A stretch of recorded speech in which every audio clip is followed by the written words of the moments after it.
everyone. Welcome to the Atheist Viewpoint. I'm Ellen Johnson, the president of American Atheists, and you know my co-host Dennis Horvitz.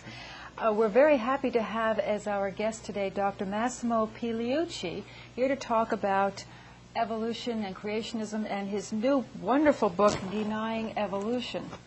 Dr. Pigliucci is a professor of ecology and evolution at the State University of New York at Stony Brook. He holds a doctorate in genetics, a doctorate in botany, and a doctorate in philosophy. Is it philosophy of science or just philosophy? Philosophy. Philosophy.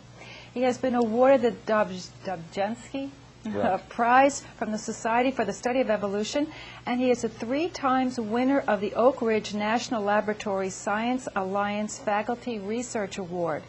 He is a fellow of the American Association for the Advancement of Science and the Committee for the Scientific Investigation of the Paranormal. He is a widely published author and lecturer. His books and essays have examined such topics as evolution, science and fundamentalism, creationism, and evolutionary psychology. Among his books are Denying Evolution, Creationism, Scientism, and the Nature of Science, Phenotypic Integration, which is studying the ecology and evolution of complex phenotypes, Making Sense of Evolution, a philosophical examination of the fundamental concepts of evolutionary theory and practice, and Tales of the Rational, a series of essays on atheism, straw man arguments, creationism, and the like.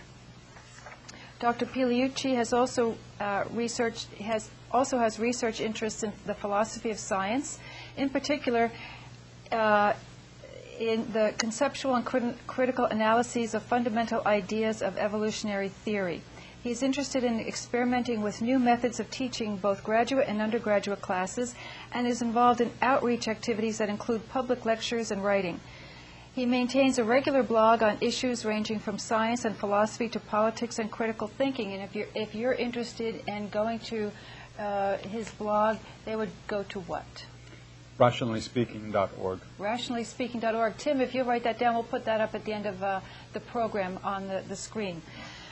Thank you for being with us today. It's such an honor. You are such an accomplished man. I mean, we could talk for an hour just on your yes. That would be too embarrassing. Background. We're so happy that you're here. Massimo's actually been a guest on my local show in New York City, Atheist Live on Tape, a couple of times. Right. And he comes back. He still comes back. I don't understand. Amazing, isn't it?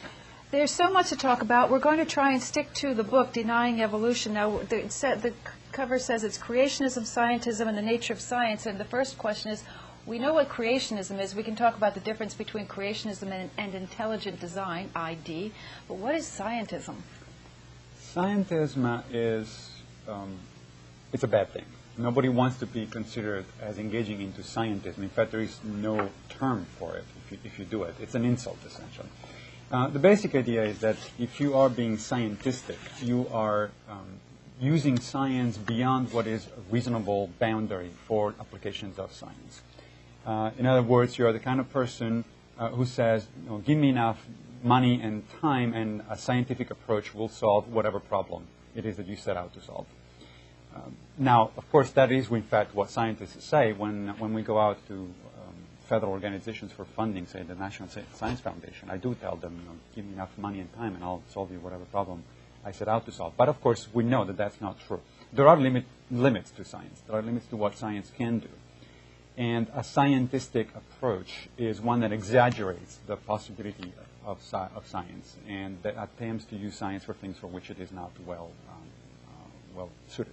I find that accusation that people who accept evolution as the explanation for the development of life are often accused of scientism or something like it. That's correct. Creationists definitely throw around the accusation of scientists. As I said, there is no word for it, of scientism, however, to people who are not engaging in that. But not only that, sometimes people in the humanities, for example, are afraid of scientists coming in and trying to explain by using a scientific approach concepts or things that, say, philosophers or literary critics consider their own field, or art experts consider their own field. So whenever you're engaging, again, into pushing the limits of science beyond what actually is a reasonable application of, after all, science is a method of investigation. It's a tool. And as all tools, you can apply for certain things, it works very well. For other things, it doesn't work very well. You know, just because you have a hammer, that doesn't mean that everything is a nail. Right. How closely is that associated? Would you associate scientism with positivism? That's a good question. So positivism was is a now defunct philosophical approach, which was very popular in philosophy of science in the early part of the 20th century. And yes, I would say that positivists would be definitely engaging into scientism.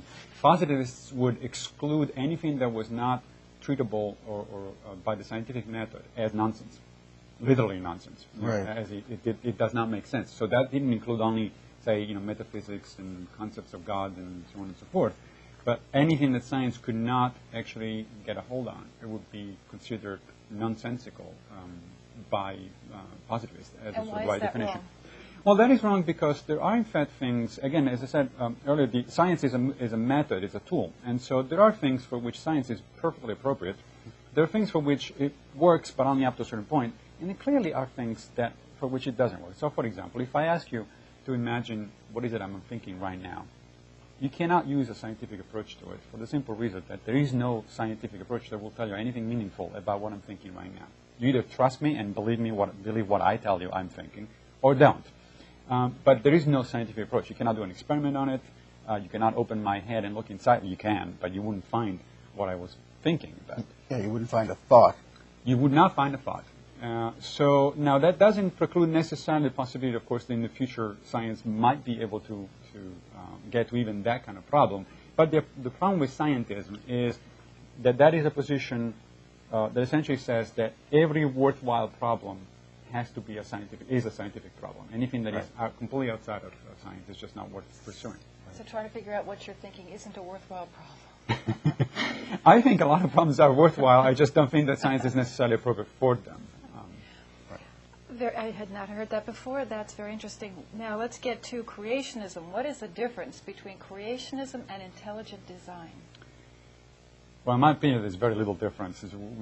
One is simply a little more sophisticated, intellectually more sophisticated version of the other. Historically, the difference is this. An intelligent design proponent is a creationist by definition, because that person has to assume that at some point the universe was created by an intelligent being. That's what intelligent design is all about. And of course, that's also what creationism is all about. The difference historically is that the term intelligent design has been used only fairly recently in the last 10 or 15 years to refer to a specific subset of creationist positions. An intelligent design proponent typically is a little more sophisticated than, say, a young Earth creationist. A younger creationist, of course, is somebody who believes that the Earth is 6,000 years old. Most intelligent design proponents don't. Most intelligent design proponents accept quite a bit of science. They accept an old Earth. They accept even natural selection within certain limits. But they claim that there are things that, say, evolutionary biology or science in general cannot explain, such as the complexity of certain biological structures. And in those cases, they invoke sort of a supernatural intervention of an intelligent designer. So they are a little more vague, if you want, than standard creationists, because they rarely invoke the word God, if at all. In fact, they try to stay away from it. They've even gone to the extent of saying, well, maybe it's could be UFOs or alien. Right, it could be aliens, which of course doesn't solve anything, because even if in fact life on Earth was started by a race of aliens, for which of course there is absolutely no evidence, that doesn't solve the problem, because something has to have started a race of aliens in turn, right? So it certainly wouldn't make the aliens intelligent, would it? No, given the results, I'm afraid not. Okay. Speaking of complexity, I found the subject of irreducible complexity very interesting. And for those of you who are just kind of new to the arguments, is it Michael Behe? Yes.